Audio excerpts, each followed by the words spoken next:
మీ ఎలాంటి వ్యాపార ప్రకటనలకైనా వెంటనే మా ఛానల్ సంప్రదించండి. ప్రస్తుతం మనతో పాటు ప్రముఖ ఆధ్యాత్మికవేత్త వేదిక్ ఆస్ట్రాలజర్ అవినాష్ దాస్ గారు మనతో ఉన్నారు. గురువు గారితో మాట్లాడతాం. నమస్కారం గురుగారు. నమస్కారం. ఓం నమ శివాయ, ఓం నమో వెంకటేశాయ. మే నెల ప్రత్యేకంగా కుంభరాశి వాళ్ళకి ఎలాంటి అదృష్టం వరించబోతుంది, వీళ్ళు ఎలాంటి జాగ్రత్తలు తీసుకోవాలి, ఓవరాల్గా ఈ నెల వీళ్ళకి ఎలా ఉండబోతుంది గురుగారు? మనకు బేసిక్గా ఏ రాశి అయినా మనకు ఒక కండిషన్ అనేది ఉంటుంది. ఎప్పుడు మనం తెలియక వెనకపడిపోతూ ఉంటాం. అవకాశాన్ని వాడుకోవడం రాక చాలామంది వెనకబడిపోతారు. మోస్ట్ ఇంపార్టెంట్, అతిపెద్ద డ్రాబ్యాకే ఇది మనిషిది. ఇప్పుడు గురువు బాగున్నప్పుడు అవకాశాల మీద అవకాశాలు వస్తే ఏదో ఒక అవకాశం దొరుకుతుంది, లైఫ్ సెటిల్. ఇప్పుడు గురువు బాగాలేనోడికి ఏం జరుగుతుంది? అరుదుగా ఎప్పుడో ఒక అవకాశం వస్తుంది, ఆ అవకాశం కూడా చెడగొట్టుకుంటాడు. ఇంకేముంది? లేక లేక లేక ఒక్క అవకాశం వచ్చింది, దాన్ని కూడా నువ్వు పాడు చేసుకుంటే ఇంకా నీ లైఫ్ ఏంటి, నువ్వు ఏంటి, నీ జీవితం ఏంటి? ముందు క్లారిటీ. సో ఆ రిస్క్ని జర జాగ్రత్తగా ఉండాలి కుంభరాశి వాళ్ళు. ఎస్పెషల్గా స్టూడెంట్స్ చాలా డేంజర్లో ఉన్నారు. తప్పు అమ్మాయిని ప్రేమించి మీ జీవితాలు పాడు చేసుకునే సందర్భాలు కనిపిస్తున్నాయి. అబ్బాయిలు జర జాగ్రత్త, మీ జీవితాలని పాడు చేసుకోవద్దు. ఒకడు ఉంటాడు వేరే వాళ్ళ జీవితాన్ని పాడు చేస్తాడు, ఒకడు ఉంటాడు వాడి జీవితాన్ని వాడు పాడు చేసుకుంటాడు. ఇద్దరు డ్యామేజే, ఎవ్వడు బాగుపడాడు, ఇద్దరు నాశనం అవుతారు. బ్యాలెన్స్ కరెక్ట్గా ఉండాలి. బ్యాలెన్స్ అనేది మనము బాగుపడాలి, అది బాగుపడాలి, దానివల్ల మళ్ళీ మనం బాగుపడాలి కదా. ఇవన్నీ కాగా ఇంకో రూట్లో వెళ్ళిపోయి ఒకరినొకరు నరుక్కుంటూ పోతే ఏం మిగులుతుంది? ఆ అమ్మాయి నువ్వు రేపు ఇద్దరు కలిసి దోమలు కొట్టుకోవాలి, ఇంకా అదే మిగులుతుంది. దోమలు కొట్టుకోవడం తప్ప ఏం మిగలదు. సో జర జాగ్రత్తగా ఉండాలి అమ్మాయిల విషయాల్లో, జాబ్ విషయాల్లో. మీ అమ్మ నాన్న మాట వినండి, మీ గురువు మీ బెస్ట్ ఫ్రెండ్ మాట వినండి. మీ అమ్మాయి చూడండి మీ గర్ల్ ఫ్రెండ్ సరిగ్గా ఉందా లేదా.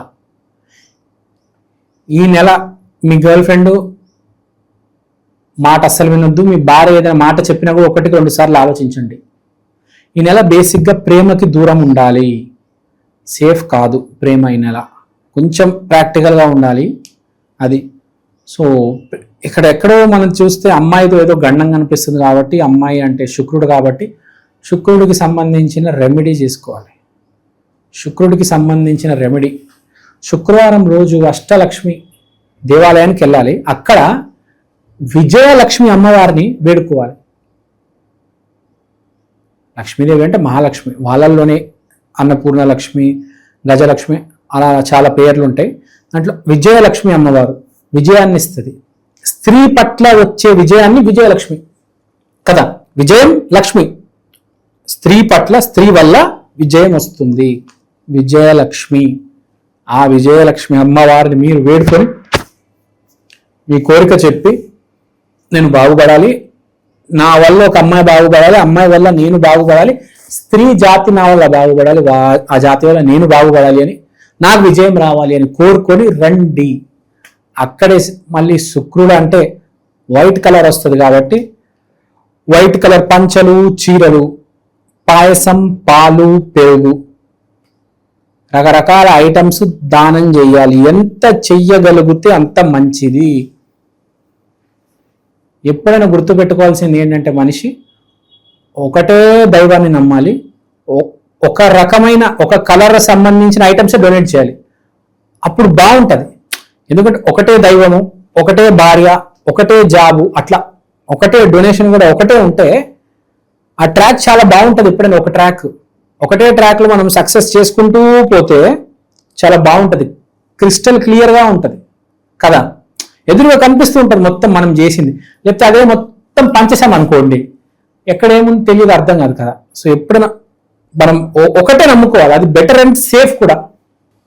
తర్వాత నాకు ఒక్క అవకాశం వస్తే గట్టిగా పట్టుకుని ఇంకా అలానే ఉండిపోతానని ఉండాలి.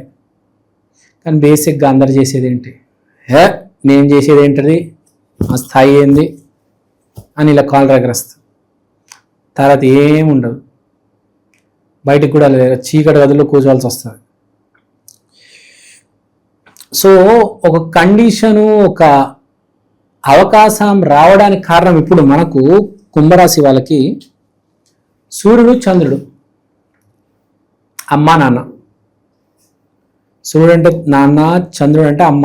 సో అమ్మ నాన్న చెప్పింది వినాలి. మనం ఏమనుకుంటాం, నేను ఆ జాబ్ చేయను, అమ్మ నాన్న చెప్తుంటారు నీకు ఏ జాబ్ లేదు, అది చిన్న జాబ్ ఉంది అది చేసుకో, దాన్ని పట్టుకొని మెల్లిమెల్లిగా ఎదగొచ్చు. నేనేంటి ఆ జాబ్ చేసేది, నా స్థాయి ఏంటి, నేను బీటెక్ చేశాను, నేను ఆ జాబ్ చేయను అంటాడు. ఏమవుతుంది, ఆ జాబ్ పోతే మళ్ళీ వస్తుందా? రాదు. అది చిన్న జాబే అయి ఉండొచ్చు, అది ఐటీ కాదు, అది ఏదో కాల్ సెంటర్. కానీ మెల్లిగా దాంట్లో అదే చేసుకుంటూ పోతే దాంట్లో కూడా చాలా గ్రోత్ ఉంటుంది. దాంట్లో మేనేజర్స్ ఉంటారు, అక్కడ నుంచి ఇంకెవరో తగలొచ్చు, వాళ్ళు ఐటీకి తీసుకెళ్ళిపోవచ్చు. ఒక కంపెనీకి వెళ్తే 10 మంది పరిచయం అవుతారు, ఎంతో కొంత నేర్చుకుంటాం, ఎంతో కొంత తెలుస్తుంది. అసలు అదే వద్దంటే ఏమవుతుంది? ఎన్నటికీ ఎప్పటికీ ఆ కంపెనీకి వెళ్ళము, మనం ఎదగము, ఇంకోటి పరిచయం అవ్వడు. నీకు ఇక్కడ అవకాశాలే లేవు. లేక ఒక్క అవకాశం వచ్చింది, అది కూడా పాడు చేసుకోవద్దు. సో మీ అమ్మ నాన్న చెప్పింది వినండి. తర్వాత ఇది బేసిక్ కోర్ ఇష్యూ. తర్వాత ఇప్పుడు ఇంకో ఇష్యూ ఏంటి, రొమాన్స్, ప్రేమ లోపల పైనింగ్ జరుగుతుంటుంది, అది ఎక్కువైపోతుంది. దాన్ని కంట్రోల్ చేసుకోవాలి. మన జీవితంలో ఏంటి, ఎంత ప్రాక్టికల్గా ఉంటే అంత సక్సెస్ ఉంటుంది. మనం ప్రేమకి దానికి ఎంత బానిస అవుతే అంత మన జీవితం వెనకబడుతుంది. యాక్చువల్గా ప్రేమలో పడాలంటే పెళ్లి చేసుకున్న తర్వాత పడ్డం అది వేరు. అసలు ఏదో ఇమాజిన్ చేసుకొని, ఏదో అమ్మాయిని తలుచుకొని దాని గురించే ఆలోచిస్తూ కెరియర్ని ఇగ్నోర్ చేయడం, అది కనిపిస్తుంది. ఏ రాశి ఇది? కుంభరాశి. సో జాగ్రత్తగా ప్రాక్టికల్గా ఆ మత్తులో ఇలా బయటకు వచ్చి అమ్మా నాన్న చెప్పింది విని జాబ్ చేసుకోండి. తర్వాత వ్యాపారాలు చాలా బాగున్నాయి. No need to worry, especially perfume business, బట్టల బిజినెస్ వాళ్ళకి చాలా బాగా నడుస్తుంది. పర్ఫ్యూమ్, బట్టలు, ఏదైనా మన డ్రెస్సింగ్, అందానికి సంబంధించింది. తర్వాత ఇంకో ఇంపార్టెంట్ పాయింట్ ఉంది. మీరు ఇప్పుడు మీ నిర్ణయాలు చాలా ర్యాష్గా ఉంటాయి. వాళ్ళు ఏదో చెప్తారు, నేను చేయను, ఇంకోటి చేస్తాను, ఇంకేదో జాయిన్ అయిపోతారు. నీ మంచికి చెప్తారు మీ అన్ననో తమ్ముడో, ఇది కాదు నాకు అదే నచ్చింది నేను అదే జాయిన్ అవుతానంటే ర్యాష్ డిసిషన్ తీసుకొని, ప్రాక్టికల్ డిసిషన్ తీసుకోకుండా రాంగ్ డిసిషన్ తీసుకుంటారు. దానివల్ల కూడా ఇబ్బంది పొందుతారు చాలామంది. 2 ఉంటాయి, ఒక సరైన ఒకటి ఎంచుకోవాలి. వీరేం చేస్తారు, అదే ఎంచుకోరు. ఏదైతే తప్పు, ఏదైతే రాంగ్ రూట్ ఉందో అదే ఎంచుకుంటారు. అదే కనిపిస్తుంది. తప్పు రూట్ ఎంచుకోవడం, తప్పు జాబ్ చేయడం, తర్వాత మైండ్లో ఏదో ఆ ప్రేమలు, ఊహలు, అమ్మా నాన్న, అన్న తమ్ముడు, బెస్ట్ ఫ్రెండ్ అందరినీ మర్చిపోయి అమ్మాయి తప్పు నిర్ణయం తీసుకొని రాంగ్ జాబు, అవన్నీ వద్దు. ప్రాక్టికల్గా ఉండి సరైన నిర్ణయం తీసుకోవాలి. అక్కడ ఉన్న అమ్మాయి కూడా కరెక్ట్గా ఉండాలి, మనకు హెల్ప్ అవ్వాలి అమ్మాయి, ఆమె మనకు మైనస్ అవ్వకూడదు. అది గుర్తుపెట్టుకోవాలి. చాలా మంది మైనస్ అమ్మాయిని ప్రేమిస్తారు, అది మైనస్ అని తెలిసినా ప్రేమిస్తారు. తర్వాత ఒకరోజు అది బెట్స్ కొడుతుంది, అప్పుడు తెలుస్తుంది రియాలిటీ కదా. సో బేసిక్గా ఇది కుంభరాశి వాళ్ళకి ఈ మాసం ఇలా ఉంది. మంచి విశ్లేషణ అందించారు, ధన్యవాదాలు.